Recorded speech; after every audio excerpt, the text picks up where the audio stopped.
Nothing defines an anime more than its main characters, and when people talk about the big three, the conversation always comes back to the same trio: Naruto, Luffy, and Ichigo. Three completely different characters from completely different worlds, and somehow they each became the face of a generation. Even if you didn't grow up watching all three shows, you know these names. Naruto, the loudmouth outcast with the greatest dream in the whole village. Luffy, the carefree pirate whose entire life revolves around one simple idea: freedom. And Ichigo, the ordinary teenager thrown into the middle of supernatural chaos because he refuses to stand by and let someone get hurt. What's so fun about these three is that they're nothing alike. Not in personality, not in goals, and not in how they grow. Yet they all represent the same core shonen spirit, hard determination, and the kind of willpower that can flip their entire world upside down. So in this video, we're doing a deep dive into these three characters, how their stories are built, what drives them, and what arc shaped them. So let's start with the kid who went from the village outcast to its biggest symbol of hope. Naruto begins as one of the most iconic underdogs in anime, a loud, lonely kid who spends more time shouting for attention than actually getting any. The entire village avoids him. He has no parents, no friends, and no real understanding of why he's treated like a problem before he even gets a chance to prove himself. But even in those early episodes, you see the spark. Naruto's dream isn't just to be strong, he wants to be acknowledged. He wants someone to look at him and say, yeah, you matter. That's why he works so well. He starts in a place most people can relate to, wanting to belong, and everything he builds afterwards grows from that. What defines Naruto more than anything is his ability to form bonds. When the story talks about breaking cycles of hatred, Naruto is the one actually doing it. The enemies he meets are people in pain, and instead of trying to crush them, he tries to understand them. It's the reason his talk no jutsu became both a meme and a compliment. And what's important is that he doesn't just magically fix anyone, he connects with them in an honest way and tries to change things. As well as that, he's constantly told that he's not meant for greatness, that the Hokage title is out of reach. And every time someone tells him that, Naruto pushes back harder. His whole philosophy is built around the idea that your future isn't written, you write it yourself. The entire story of Naruto is one long climb. Every step, every setback, and every person he meets becomes part of the reason he grows. His journey doesn't feel like a series of disconnected arcs. It feels like a kid slowly figuring out what kind of man he wants to become. In the very beginning, the early missions outside the village show him what being a ninja really means. Facing Zabuza and Haku forces Naruto to confront sacrifice, loss, and the weight of protecting someone for the first time. It's the moment the dream of being Hokage stops being a childish fantasy and starts becoming a purpose. As he moves into the Chunin exams, Naruto keeps surprising people who expect nothing from him. His clash with Neji becomes a defining statement that strength isn't something you're born with, it's something you choose to chase. And his friendship with Gaara, someone who mirrors Naruto's loneliness in a darker way, becomes the first real example of Naruto breaking through someone's pain just by being himself. After that, everything escalates. Jiraiya's mentorship pushes Naruto forward, not just in strength but in emotional maturity. The Sasuke retrieval mission forces Naruto to confront what it means to care about someone who's slipping away, and Shippuden doubles down on that growth. Training with Kakashi and Yamato, mastering the Rasen Shuriken, losing his sensei Jiraiya, and then eventually learning Sage Mode. Each milestone is a moment where Naruto grows mentally, emotionally, and spiritually. Then comes the turning point with pain. By the time Naruto stands in the ruins of the Hidden Leaf, he's no longer fighting for acknowledgement. Instead, he just wants to bring peace back to the village. That confrontation is as much about understanding as it is about power, and it becomes the moment the entire village sees him the way he always hoped they would, as someone who can lead, inspire, and carry the will of everyone around him. From there, the story shifts again. Naruto trains with Killer Bee, learning to control Kurama's power, and starts to become the symbol not just for his village but for the entire shinobi world. The war arc brings everything full circle. Naruto faces the people who shaped the world's hatred, from Obito to Madara, and he confronts the expectations placed on him since birth. And by the time he reaches the final clash with Sasuke, it's not only about settling a rivalry, it's also about ending a cycle that began long before either of them were born. And when the sun finally rises on their final battle, you see the complete picture. The loud, lonely prankster has become someone who understands pain, carries hope, and holds the strength to build a better world. Naruto's journey is less about individual arcs and more about a gradual transformation. A kid trying to be noticed turning into a man who notices everyone else. Compared to Luffy and Ichigo, Naruto is the most emotionally driven of the three. As well as adventure and responsibility, his story is about healing. He wants unity, he wants peace, and he genuinely believes people can change if they're shown compassion. Compared to Luffy, Naruto doesn't start as this confident, almost complete package right from the beginning. We clearly see his struggles all throughout the story until he eventually slowly starts to become the man he always wanted to be. And compared to Ichigo, Naruto isn't reactive. He pushes his ideals from day one. He doesn't just fight because the world forces him to do so. He fights because he wants to reshape that very world. Naruto's resilience, empathy, and belief in others gives him a very different kind of strength. He's not only a shonen protagonist, he's also the symbol of the idea that kindness can change everything. Next, let's look at Luffy. He's the kind of protagonist who makes his entire series feel lighter the moment he steps on screen. He isn't complicated, he isn't brooding, and he isn't chasing some deep philosophical purpose. He just wants to be free, fully, completely, and unapologetically. And he wants the same for the people he cares about. His dream of becoming Pirate King isn't just about ruling the seas, it's also about reaching the point where nobody can decide his fate for him. And the purity of that dream gives Luffy's character a kind of clarity very few protagonists have. He knows exactly who he is and he never pretends otherwise. Everything about Luffy ties back to freedom, adventure, and the people he considers family. The Straw Hats are the people he builds his world around. When Luffy says he'll protect something, there's no hesitation, no calculation, and no weighing the cost. And while Naruto's strength comes from empathy and Ichigo's comes from responsibility, Luffy's power comes from his simplicity. He cuts straight to what matters. He doesn't need a moral debate to know if someone's being oppressed. If someone's crying, suffering, or trapped, Luffy steps forward like it's the most natural thing to do. That straightforward sense of justice is part of what makes him such a powerful symbol of liberation in a world full of tyranny. His journey is an adventure in the purest sense of the word. Every island, every conflict, every new crewmate becomes a step forward in shaping the kind of pirate king he wants to be. In the early days of East Blue, Luffy shows who he is right away. When Nami finally breaks down and asks for help against Arlong, Luffy doesn't ask for the details, he doesn't negotiate, he simply puts his hat on her head and walks forward. That moment sets the tone for everything that comes after. He doesn't save people because he thinks it's heroic. He saves them because he considers them his comrades.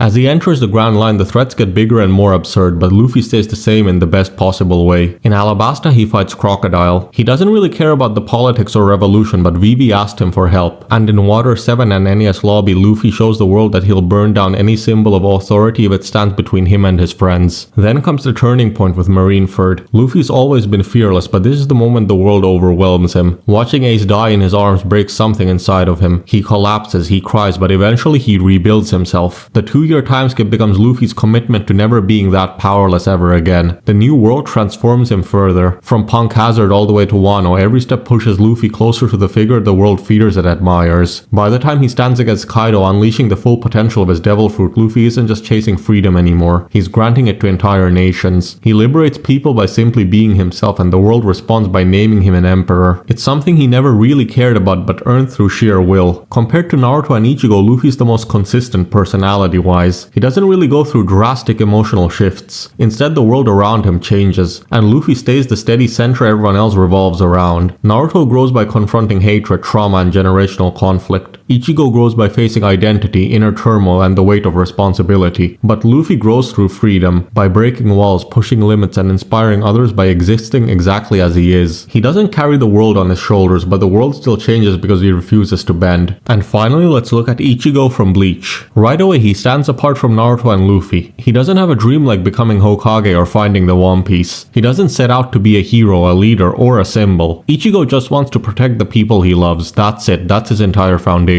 And because his goal is so personal, Ichigo's journey has a quieter weight to it. He begins as a completely normal teenager, a little grumpy, a little stubborn, but not particularly extraordinary. The only unusual thing about him is that he can see ghosts. Everything changes the moment Rukia appears in his life. One night, one decision, and Ichigo goes from a high school student to someone carrying the responsibilities of a Soul Reaper on his shoulders. He doesn't chase this life, it lands on him. And he accepts it because letting someone die in front of him is something he could never live with. Ichigo's battles are never just about defeating an enemy. Almost every major conflict he faces mirrors something happening inside of him. Where Naruto deals with loneliness and Luffy faces the world's oppression, Ichigo wrestles with his identity, constantly trying to understand who he really is beneath all these layers. Throughout the series, he keeps discovering new truths about himself, that he's part Soul Reaper, part human, part hollow, and eventually part Quincy. Every revelation makes him question himself. Am I a monster? Am I meant to be doing this? Do I even know who I am? And unlike Luffy, for example, Ichigo doesn't just brush these questions aside. He sits with them, he breaks down, he loses confidence, and he hesitates. His growth comes from slowly piecing together every new part of his identity that comes forward. His hollow side is a clear example. It's not just a power he needs to control, it's the fear of losing who he is. The Quincy revelation adds another layer, forcing him to reconcile a heritage he never knew existed. Ichigo's journey is about accepting all these pieces that coexist inside of him. He only truly becomes powerful by embracing all of them. His story moves in waves, moments of crisis followed by moments of breakthrough, and each one changes him in a different way. His first steps as a substitute Soul Reaper shows his core truth immediately. He's someone who'll throw himself into danger without thinking twice if someone needs help. His early victory over Grand Fisher is deeply personal, tied to the guilt of his mother's death. It's the moment Ichigo realizes that this path isn't just a responsibility, responsibility, it's a part of healing. Then comes the Soul Society arc, which transforms him completely. He breaks into an entire afterlife world, goes toe-to-toe with captains, and refuses to back down until Rukia is saved. Ichigo isn't fighting for glory or principle here, he fights because a friend is being punished for helping him, and eventually gaining his Bankai against Byakuya is a result of that desperate push. Then Hueco